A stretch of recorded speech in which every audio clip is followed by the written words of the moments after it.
ఈ ఉత్తానపాదునికి ఇద్దరు భార్యలు, సురుచి, సునీతి. వాళ్ళల్లో సునీతి యొక్క కుమారుడు ధ్రువుడు, ఇంకా సురుచి యొక్క కుమారుడు అతని పేరు ఉత్తముడు అనేమో. ఉత్తముడు. ఇప్పుడు దీంట్లో చూడండి, ఉత్తానపాదుడు. ఉత్ అంటే పైకి లేపినటువంటి పాదములు కలిగినవాడు, అంటే పాదాలు పైకి పెట్టుకొని కూర్చొని ఉంటాడు. ఎప్పుడు అంటే టేబుల్ పైన, స్టూల్ పైన పెట్టుకొని మనం కూర్చున్నట్లుగా ఆయన ఎప్పుడు పాదాలు పైన పెట్టుకొని కూర్చొని ఉంటాడు. ఆయనకి ఇద్దరు భార్యలు, సునీతి, సురుచి. అంటే మంచి నీతివంతురాలైనటువంటి భార్య ఒక ఆవిడ. సురుచి అంటే అంత రుచి, ఈ శబ్దాది విషయములను గ్రోలేటువంటి ఆవిడ ఒక ఆవిడ. అంటే శబ్దాది విషయముల వైపు వెళ్ళేటువంటి భావం కలిగినటువంటిది ఒకటి, ఈ శబ్దస్పర్శ రూపరసగంధాది విషయముల వైపు పోకుండా ఉండేటువంటి శుద్ధాంతఃకరణం కలిగినటువంటి ఆవిడ ఒకరు. ఇప్పుడు చూడండి, బాగా అర్థమైపోతాంలా ఈ మాయాస్వరూపం యొక్క ప్రభావము ఈ రెండు రూపాలుగా ఉంటుంది. కథలనేటువంటి బ్రహ్మం ఒకటి ఉంటే దానికి సంబంధించి ఇవి రెండు ఉన్నాయి. ఒకటేమో శుద్ధాంతఃకరణము, ఒకటేమో అశుద్ధాంతఃకరణం. ఈ శుద్ధాంతఃకరణంగా ఉండేటువంటి సునీతికి పుడతాడు ఈ ధ్రువుడు. ఇంకా సురుచికి పుడతాడు ఉత్తముడు. వాడు లోకంలో పడి పోతూ ఉంటాడు, వాడికి అద్దెచ్చి పెట్టండి. ఇప్పుడు ఈ ధ్రువుడుగా ఉండేటువంటి వాడు ఈ ఉత్తానపాదం దగ్గరికి పోతాడు కూర్చోవాల అని. అంటే దాన్ని ఇంకా కథ అంటే అక్కడ ఏంటి, డైరెక్ట్గా ఇంకా మరి మనకు వేదాంత విషయాల గురించి చెప్పాలని అంటే వాళ్ళు ఇంక దాన్ని ఏదో ఇంకొద్దిగా అల్లుతారు కదా. ఇప్పుడు కవిని మీరు చూసుకోండి, కావాలంటే ఏ కవినన్నా చూడండి, ఒక్కటి ఉంటే ఒక్కటి అందిస్తే చాలు. ఏందో దాన్ని ఏమంటారంటే టీ, రసము, పాలు, మజ్జిగ, ఇటువంటి వాటిని అన్నింటినీ ఈ పదాలను కలిపి ఒక పద్యం చెప్పండి అంటే వీటిని అన్నింటినీ అల్లి ఒక పద్యం చెప్తాడు. దానికి మన వాళ్ళందరూ చాలా సంతోషపడతారు. ఆహా, ఎంత గ్రేట్ నైనా, ఎంత బ్రహ్మాండంగా చెప్పినామని అంటారు. దాంట్లో ఏమైనా అర్థం ఉంటుందా, పాడు ఉంటుందా? అర్థము ఉండదు, పాడు ఉండదు. ఈ అర్థపర్థం లేనటువంటి వ్యవహారాలను చెప్పి బాగా అలవాటైపోయి దానికి మన వాళ్ళందరూ ఎగబడిపోతూ ఉంటారు. దాన్ని పెద్ద గౌరవిస్తూ ఉంటారు. అట్లా గౌరవిస్తూ నేను ఒక మాడగుల నాగఫణి శర్మ గారిది పివి నరసింహారావు గారు ఉన్నప్పుడు ఆయన సహస్రావధాని, ఆ సహస్రావధానానికి పివి నరసింహారావు గారు ఆహ్వానితులయ్యి అక్కడికి వచ్చారు. అప్పుడు వారు ప్రధానమంత్రి. సరే, అప్పుడేం జరిగిందంటే పివి నరసింహారావు గారి పైన ఈయన బ్రహ్మాండంగా ఆసువుగా కవిత్వం చెప్పాడు. అప్పుడు పివి నరసింహారావు గారు ఏం చేశారంటే మైక్ తీసుకొని ఒక పూరణం ఇచ్చాడు. ఏమిటి ఆ పూరణం అంటే, అయ్యా కవివర్య, మేము ఒక సమస్యను ఏమిస్తున్నామంటే నువ్వే ఒక సమస్యను ఎంచుకో. ఆ సమస్య అది దాన్ని వివరించడానికి వీలుగానటువంటి దానిని నువ్వే ఎంచుకొని దానికి సమాధానమును నువ్వే చెప్పుము అని ఇచ్చాడండి. అంటే ఆ సమస్యను గురించి చాలా గొప్ప సమస్య ఉండాలి, ఆ సమస్యకు సమాధానాన్ని కూడా మీరే చెప్పాలి అని ఇచ్చాడండి. కావాల్సింటే మీరు పివి నరసింహారావు గారు వర్సెస్ మాడగుల నాగఫణి శర్మ అని కన్నా యూట్యూబ్లో కొట్టినారంటే మీకు ఇది వస్తే చూస్తే తెలుస్తుంది. దాదాపు గంట సేపు విన్నంట నేను. ఇట్లా తిరిగి ఆయన నాకు ఈ సమస్య ఇచ్చాడు, దీనికి ఏం చెప్పాలనో ఎలా చెప్పాలనో ఏంటేంటో చెప్తా అన్నాడు. కానీ అవన్నీ చిన్న చిన్న సమస్యల గురించే చెప్తున్నాడు. అసలు దాంట్లో ఎంత సింపుల్గా ఉంది. వర్ణించడానికి వీలుగాని సమస్య. ఏంటి వర్ణించడానికి వీలుగాని ఏంటండి? బ్రహ్మ. ఆ బ్రహ్మ ఎలా ఉంటుంది, ఏ విధంగా ఉంటుంది, దాని గురించి వర్ణించడానికి వీలు కాదు. ఒక్క మాట చెప్పేదానికి కుదరదా? ఆయన అంతా దారపోసాడండి. చివరకు లాస్ట్ వరకు వచ్చి కూడా ఏం చెప్పలేకపోయాడు. ఏంటేంటో చెప్తుకుంటున్నాడు. కానీ నాకు అనిపించింది, నాయన వీళ్ళతో సహవాసం ఇకపైన వీళ్ళను చూడకూడదు. నేను ఆ రోజు నిర్ణయం చేసుకున్నా. అంత వాళ్ళ మెదడులో ఉండేటువంటి ఈ కపోల కథలన్నింటినీ తీసుకొచ్చి ఆశువుగా కవితలు చెప్తారు. ఆ విధంగా చెప్పినటువంటివన్నీ వస్తాయి చూడు, వాటిని తీసుకొని వచ్చి చెప్పి వాటిని కథలుగా చెప్పుకొని ఇక్కడ అల్లుకొని ఇక్కడ కూర్చొని ఉంటే, వాటిని పురాణాలుగా చెప్పుకొని ఉంటే, వాటినంతా మనం ఏం చేయాలి చెప్పండి? ఈ దేవీ పురాణం గురించి బెంగాల్లో పుట్టిందని చెప్పారు. ఇప్పుడు 2006లో ఒక పురాణం వచ్చిందని కూడా చెప్పారు. దాని గురించి కూడా చెప్పారు. ఒరిస్సాలో ఏదో ఒక పురాణం వచ్చిందని చెప్పారు. మనకు తెలిసిన పురాణాలే ఇట్లంతా పుట్టినాయి, పలానా సంవత్సరంలో పుట్టినాయని కూడా చెప్తుంటే, వివేకానంద స్వామి వారు డైరెక్ట్గా చెప్పారట. వివేకానంద స్వామి వారు ఒరిస్సాలో పుట్టినటువంటి ఆ పురాణాన్ని గురించి వారు చూపించి చెప్పారు. ఇట్లా పురాణాలన్నీ పుట్టుకొని వచ్చి ఇవన్నీ చేస్తూ ఉంటే, వీటిని పట్టుకొని ఇవే ప్రమాణాలను పట్టుకొని వాటిని వ్యవహారం చేసుకుంటే ఇంకా ఆత్మతత్వం ఏడబడుతుంది వీళ్ళకి చెప్పండి? పట్టదు. ఆ ధ్రువం, ఇక్కడ చూడండి, ధ్రువం అనేటువంటి మాటను, దాన్నే మనం చూడండి పెళ్ళిళ్ళలో కూడా ఏం చేస్తారంటే, పెళ్ళిళ్ళలో కానీ లేదా పూజల్లో కానీ ఈ విషయాలంతా కూడా ధ్రువంతే రాజా వరుణో ధ్రువం దేవో బృహస్పతి అని ఒక మంత్రం కూడా మనోళ్ళు చెప్తూ ఉంటారు. ఈ పూజలు వీటి వ్యవహారాలు అక్కడ ధ్రువం ధ్రువం ధ్రువం అని వస్తూ ఉంటుంది. ఏమిటి ఆ ధ్రువం అంటే? ఇదే ధ్రువం. ధ్రువం అని అంటే ఏది స్పష్టముగా స్థిరమై అన్నింటికీ ఆధారంగా ఉన్నదో అదే బ్రహ్మ. ఆ బ్రహ్మను గురించి చెప్తున్నారు. ఆ బ్రహ్మను గురించి చెప్పడం కోసమే ఇక్కడ ధ్రువుడు అనేటువంటి దాని గురించి ఇక్కడ వర్ణించినారు. ఎవడైతే శుద్ధాంతఃకరణం కలిగి ఉంటాడో ఆ శుద్ధాంతఃకరణం కలిగిన వాడికి ఈ ధ్రువుని తత్వాన్ని తెలుసుకునేటువంటి ఆ సామర్థ్యం అనేటువంటిది వస్తుంది. ఆ ధ్రువుని గురించి వీడు తెలుసుకుంటాడు.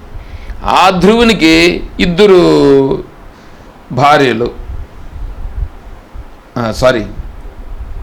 ధ్రువునికి 2 పిల్లలట. ధ్రువుడు భ్రమిని పెళ్ళాడతాడట. ధ్రువుని భార్య పేరు భ్రమి. భ్రమి అంటే భ్రమ, అంటే మాయ.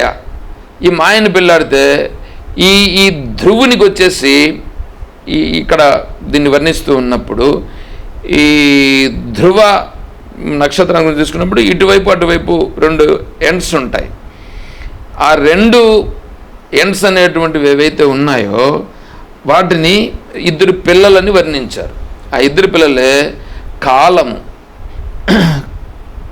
కాలాన్ని గురించి కల్పం ఒకవైపు అయితే సంవత్సరం ఇంకొక వైపు. ఇప్పుడు ఇది తిరుగుతూ ఉంటుందన్నమాట. ఈ చుట్టూ ఉండేదంతా కూడా కాలం రూపంగా తిరుగుతూ ఉన్నది. దీన్ని ఆడ సింపుల్గా ఉండేటువంటి దాన్ని తీసుకొచ్చి ఇక్కడ ఈ రూపంగా వర్ణించడం జరిగింది. కాబట్టి ధ్రువం అని అంటే ఇవన్నీ జరుగుతూ ఉన్నప్పటికీ ఏదైతే స్థిరముగా ఉన్నదో అది ధ్రువం.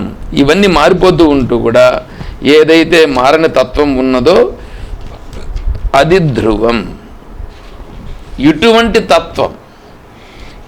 తత్వం ఏదైతే ఉన్నదో, ఇప్పుడు ఈ శ్లోకంలో చెప్పారు కదా, అక్షరము, అనిర్దేశ్యము, అవ్యక్తము, సర్వత్రకము, అచింత్యము, కూటస్థము, అచలము, ధ్రువము, ఈ లక్షణములతో చెప్పబడుతూ ఒకటే దాన్ని ఇన్ని లక్షణాలుగా చెప్పారు.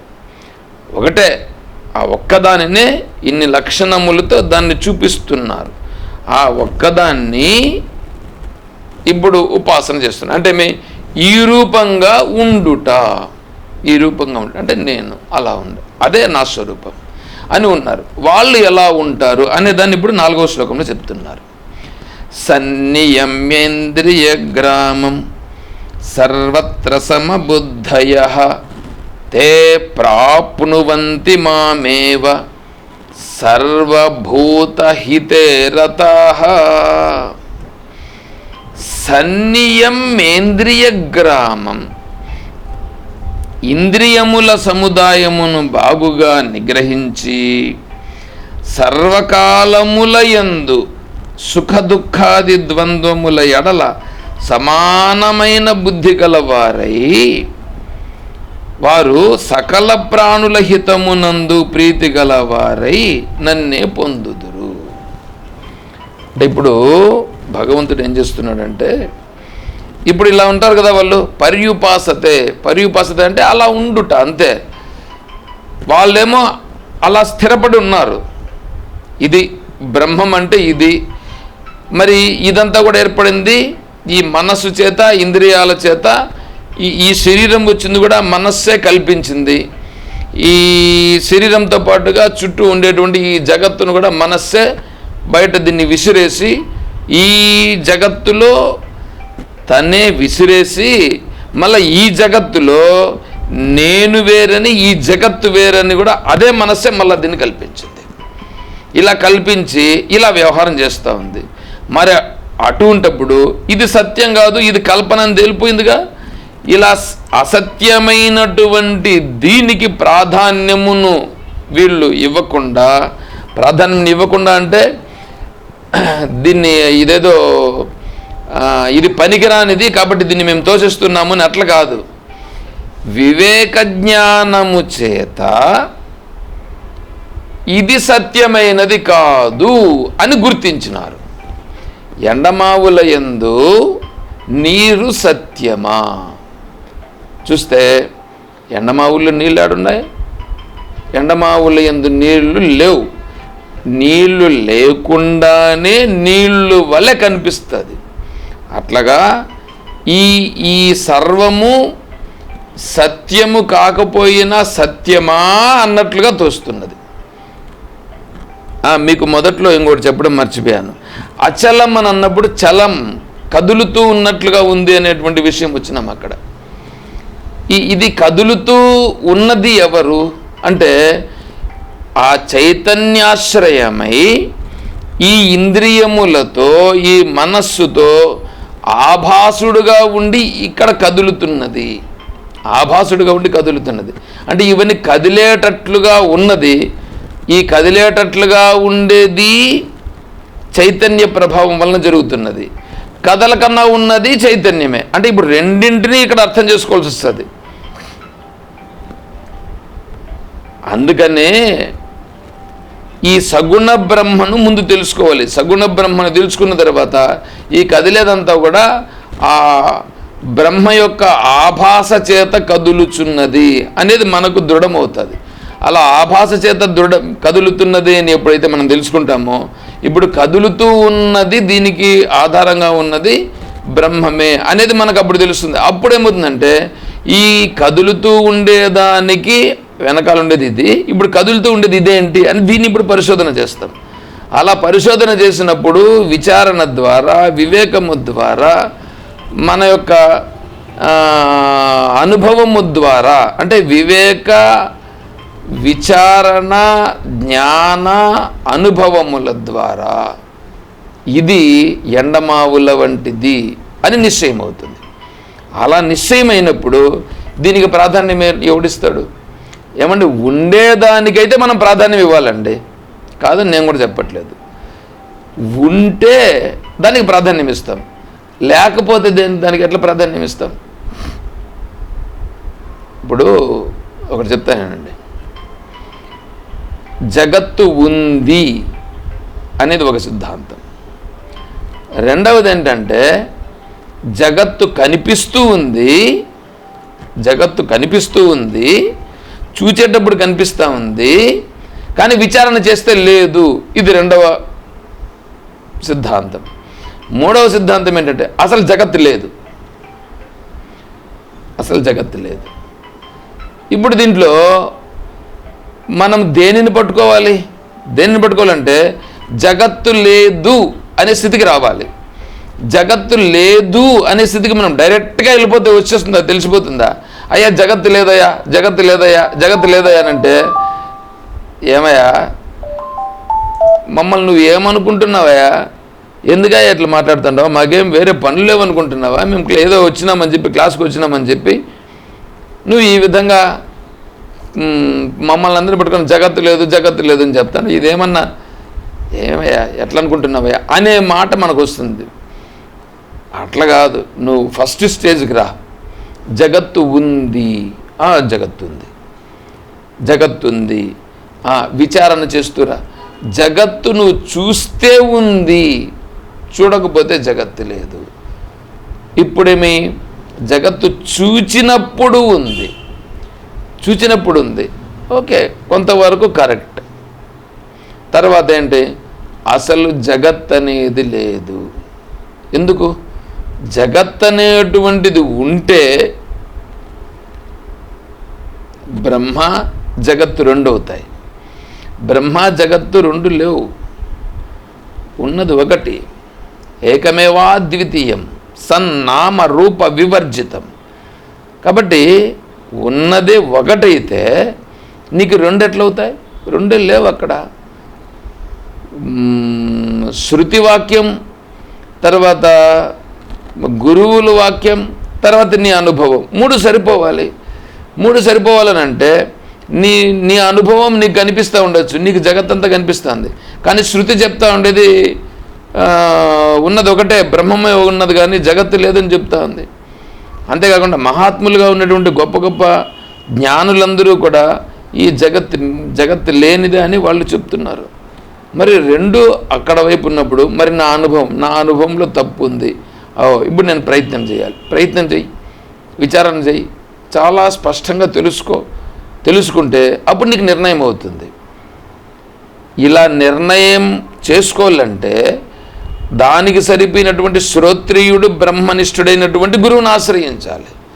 శ్రోత్రియుడు బ్రహ్మనిష్ఠుడైనటువంటి గురువు దగ్గరికి పోకుండా మిగిలిన వాళ్ళ దగ్గరికి మనం వెళ్ళేదాని వలన మన మతి కూడా ఏమవుతుందంటే భ్రమపడి మనం కూడా అక్కడ నిలిచిపోతాం. ఇది ఎందుకు అవుతుందంటే మన యోగ్యత ఇంకా పరిపక్వత కాలేదు అని. మనం ఇప్పుడు ఆలోచన చెయ్యాలి. పురుష ప్రయత్నం అనేది అందుకే వచ్చేది. పురుష ప్రయత్నం చేత నువ్వు బ్రహ్మాండంగా ఆలోచన చేయవచ్చు, నీకు ఆ యోగ్యత ఉంది. ఇది ఇట్లేనా అట్లనా ఏది అనేటువంటిదని నువ్వు ఆలోచన చేస్తే నీకు ఆటోమేటిక్గా వస్తుంది. ఎందుకంటే సకల జీవులు కూడా జ్ఞానస్వరూపులే.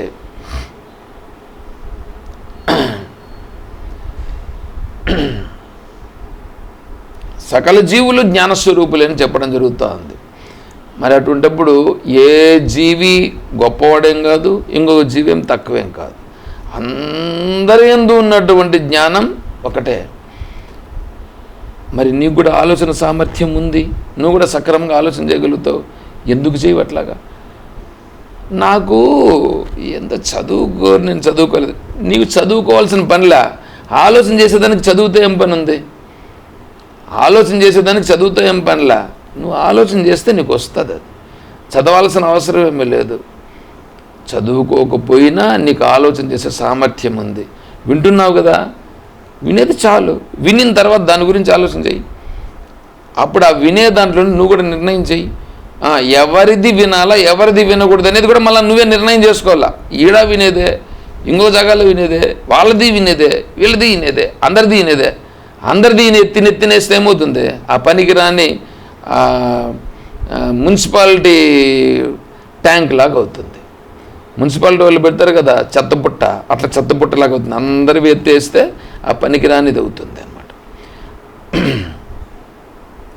జరా మరణ నిర్ముక్తాః సర్వే ధర్మా స్వభావతః జరా మరణమిచ్చంతః చ్యవంతే తన్మనీషయ. గొప్ప గొప్ప జ్ఞానులమనుకుంటా ఉండేవాళ్ళు మేము పుట్టినాము, మేము చనిపోతాము అని చెప్తున్నారు. వాళ్ళు గొప్ప జ్ఞానులు అంటే వాళ్ళు గొప్ప జ్ఞానులుగా ఉండేటువంటి లోకములో జ్ఞానం కలిగిన వాళ్ళని చెప్పేటువంటి వాళ్ళని వాళ్ళు చెప్తున్నారు. ఏమని? జరామరణమిచ్చంతః. ఒకసారి చెప్పేటప్పుడు మాత్రము ఆత్మకు పుట్టుక లేదు, ఆత్మకు చావు లేదని చెప్తారు. వాళ్ళ దగ్గరికి వచ్చేటప్పటికే మేము పలానా రోజు పుట్టినాము, పలానా రోజు వీడు చనిపోయినాడు. చూడండి ఎట్లా అంత పుట్టినరోజు ఉండదు, చనిపోయిన రోజు ఉంది. ఇంకా ఆత్మతత్వాన్ని గురించి వీడికి ఏం తెలిసినట్లయింది. అందుకని ఎవడు చెప్తా ఉండేదాన్ని నేను స్వీకరించాలి. ఎలా స్వీకరించాలి? శాస్త్రం ఏం చెప్తా ఉంది?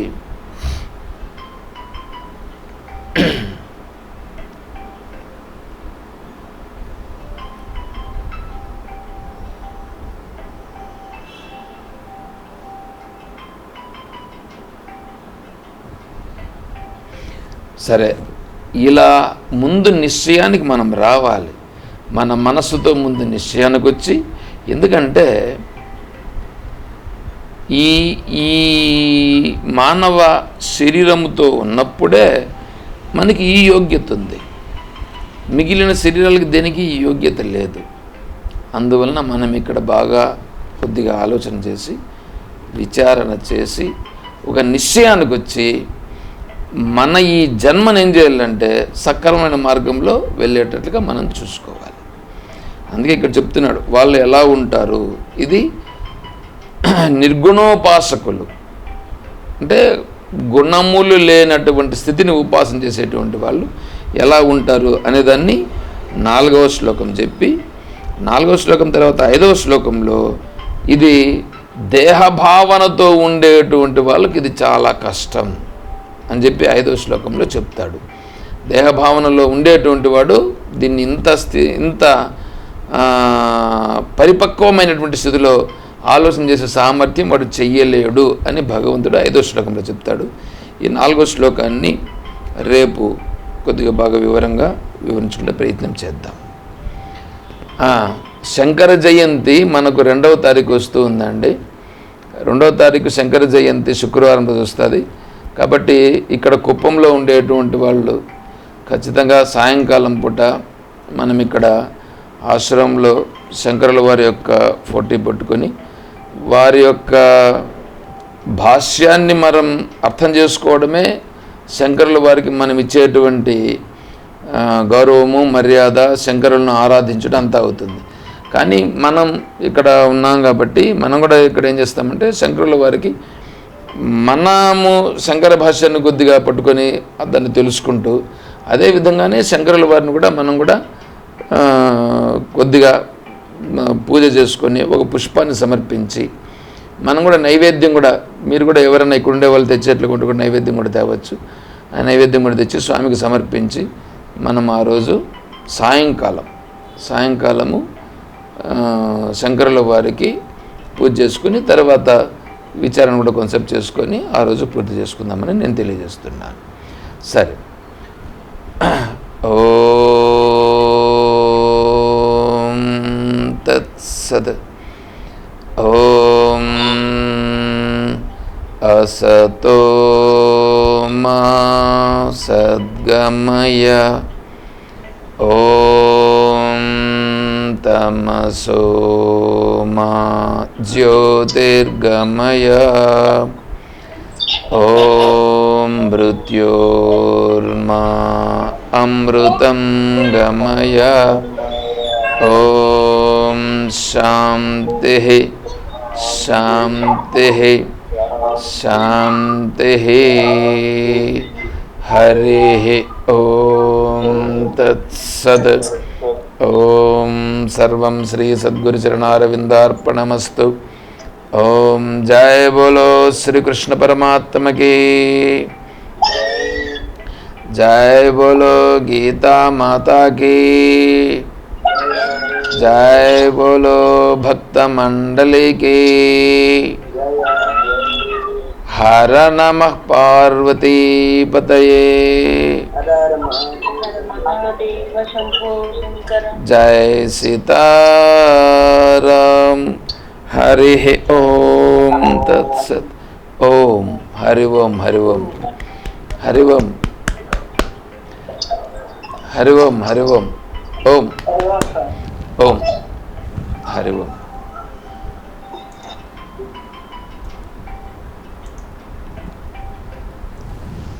గురుదేవ.